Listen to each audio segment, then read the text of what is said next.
Ruben, so you play three at the back, which is supposed to, be a very strong defensive sort of setup, but the two wing backs coming back as well. But you've conceded 19 goals, and I think there's only 2 or 3 teams who've conceded more, and it's 20. Yeah, so you're sort of second highest amount of goals. Why is that? Because as I say, it's supposedly a defensive first formation, isn't it? To sort of stop goals. It depends the way you play the game. Some teams play with 4 center defenders. I play with 3. One of them is Luke Shaw. Sometimes we have Noose and Luke Shaw. So we play with 1 centre back. If you play with Ahmad on the wing back, he's not a wing back, he's a winger. So it depends the way you see things. Then if you see, again, if you understand all the data, we have some results of not getting a lot of teams in some games to get in the final third. But we are being really soft near the box. So we need to improve that. In the last games, especially against Nottingham, we took a lot of crosses. We didn't press well in that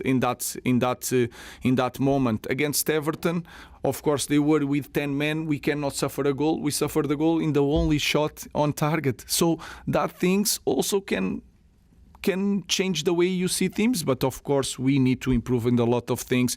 We need to close our goals because we are scoring goals, not in the last one. So I think it's an issue. It's not about the defenders, it's about the team and the way we feel the danger near our box. It's an interesting word you use there, soft. Is that an attitude, or is that your problem? A mentality, or is that actually some of your players are too soft to want to really get in there and tackle? When I say soft, is the goal of Everton. We are there near the box. We have more guys than Everton. We should be better, more strong on the duels. And Crystal Palace is really strong on the duels. Every time 1 against 1, when they have to defend, they are really strong. So that's, if we can take something from our opponent, we need to be strong on that also. Just to finish, if you could sort out the defence, because you have scored quite a lot of goals, then you'd be a lot happier, surely. That seems to be the key, because you've scored 19 goals as well, which is not that far behind Arsenal, for example. If you think the way, for me, it's not just the numbers, is Nottingham Forest to suffer 2 goals in 2 minutes after half time. That is the concern. You are controlling the game against Tottenham, and you have the same amount of guys when they score. We are in the good position, but we need to be better, more aggressive. So that is my biggest concern. It's not just the numbers, it's the way you see the game, and you understand if you are better in this moment, we should have more points, and all the narrative should be so different. Imagine if we win the game against Everton. All this conversation would be complete. You will talk... Yeah, and you will be here asking me about top four. 1 game, one shot on goal. So we need to understand in this club. That's why I get so frustrated in the end of the games. We need to understand that this club is different from any other club. So let's do everything to avoid this. Just on that, you mentioned before about there's a pressure here to win every week, but also I think everyone can see that it's a long-term project. You've only been here a year, you've only had 1 summer window. You're talking about having different characteristics with players, which is obviously going to take time. How do you balance that kind of short-term, we have to win right now, with, letting fans know that it is going to take time, it's going to take time to get the right players in? I will say the same. I think it's clear that it's going to take time, especially now in Premier League, when every other club is really prepared for everything, and they are improving a lot. Then we need to win now. We need to if not, something is going to change, and we know that. So we just need to be better. And to be really specific, look at our games. Could we won the last game? Yes. We should have won the last game. We had everything to win last game. We had the same thing with Nottingham. They were suffering, and we were 3 wins. We have the game there, and we didn't win. Tottenham, the same thing. So that is my feeling. For me, it's the urgency of winning. It's not good to be in Manchester United not winning. There is no time here. So that is the feeling that I have. That's why I'm so frustrated all the time. Again, we know that we need time. but there is no time in this club. So let's do everything to win games. Chris. Hi, Ruben. You said after Monday's game that you were concerned about going back to the feeling of last season, and earlier here today you mentioned how quickly things can change in this league. You've had a good run, but it has been 2 draws and 1 defeat now. How concerned are you that you might go back to what happened last season, that it might start to unravel slightly?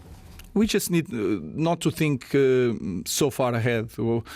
I said that because losing, I had always that feeling of frustration, of being angry all the time, and I don't want to have that feeling. Is so much harder my life when I have that feeling. So let's not think the same thing that I said when we were winning. That is in the past, and you guys were trying to push more for me, and I always say the same thing. This is in the past. Everything can change. I will say the same thing. Everything. We didn't win the last one in the big club is a problem. Let's win the next one. It's going to be really tough, but let's go. Ian, and then last question for Stephen. Hi, Ruben. Kobe Mainoo had one of his longer games on Monday as a substitute. How close is he to starting a game for you? And if he's not, what does he have to do? What do you have to see from him for him to be in contention to start? Because it's a World Cup year. He's got 10 caps for England. I'm guessing when the season started, he was thinking World Cup was one of his targets. This is a team sport, and I have more. You talk a lot about Kobe. I have more players in my squad that they want to be in the World Cup. So it's a little bit unfair. I put Kobe because he's really good on near the box.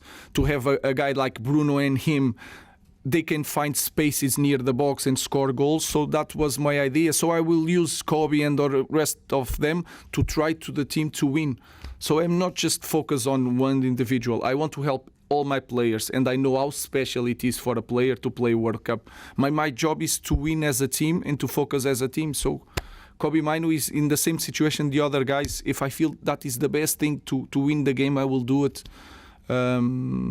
So that's it. The way your team's set up at the minute, do you not see him as a starter? I see him as a starter like the other guys. I just have to make a choice, and then in the end, is not being Kobe. But in the future, I don't know. Again, I always think the same thing with Casemiro. Casemiro was not playing, and then he plays.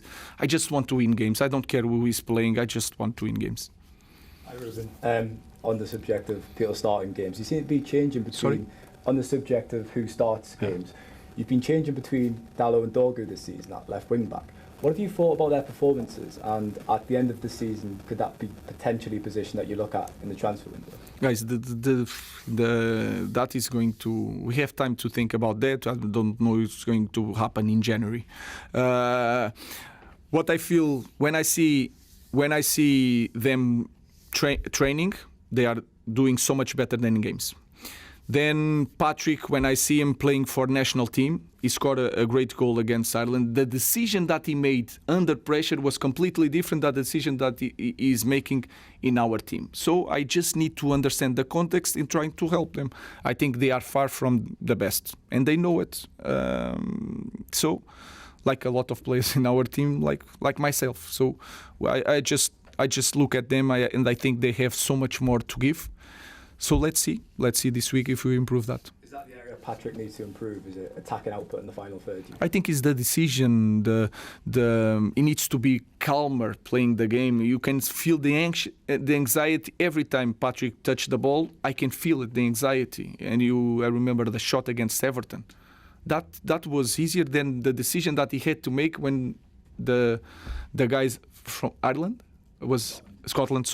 Scotland was there, and he has a great decision. And I saw it when he played in Italy. But again, here is different, and sometimes the pressure is hard for them in the beginning, but he has time to improve. Thanks, everyone. Thank you.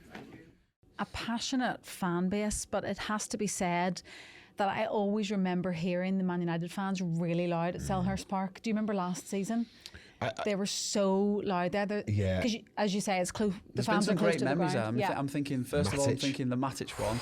Then I'm thinking the Ibrahimovic one in the last minute. Oh, yeah, So of the course. Ibrahimovic one, believe it or not, we turned up to the game because it's a nightmare getting to the ground. It's literally like on the high street. Yeah, next to a Sainsbury's. Next to a Sainsbury's. So literally we turned up, say the kickoff was 8 o'clock, we must have turned up at I'm not kidding you, literally about 5 to 7 o'clock. So we literally had to get into the changing room. Like, there was lads who were getting strap-ins on the bus because we didn't have time. We needed to go straight out. We literally threw our kit on, literally had, not joking, 5 minutes maximum of like a little discussion about the game before we got on there. Went to the pitch, warmed up, played the game. We were 1-0 up, conceded, went 1-1, and then I think Ibra scored in the last minute of the game, or the last 5 minutes of the game, 1-2-1. But yeah. And the crowd went wild. And the crowd went wild. Some good memories. I'm going to, squirrel moment, I'm just going to disappear off down a sidetrack. Was he brilliant, Ibra? Yeah, he was so good. I mean, what I would say about Ibra, he's Marmite. You either love him or you hate him, but I loved him the way he was, and some player. Swagger and arrogance. Could he do things that you'd never seen before? Yeah, ridiculous. They're just his flexibility and his sort of the way he could bring a ball down in the air for the height he is and the build he is. Is he 6'5"? 6'5", something like that. He would tower above me.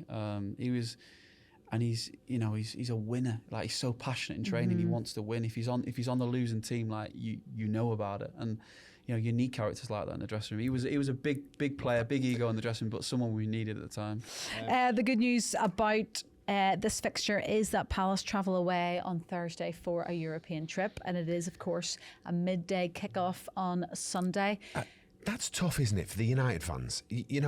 Home on a Monday night at 8 o'clock.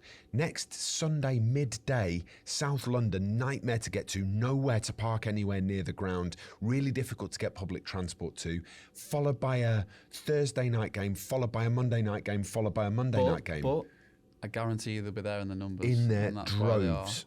They're brilliant. They're brilliant. Inside Carrington is presented by United Store, the official home of exclusive United merchandise.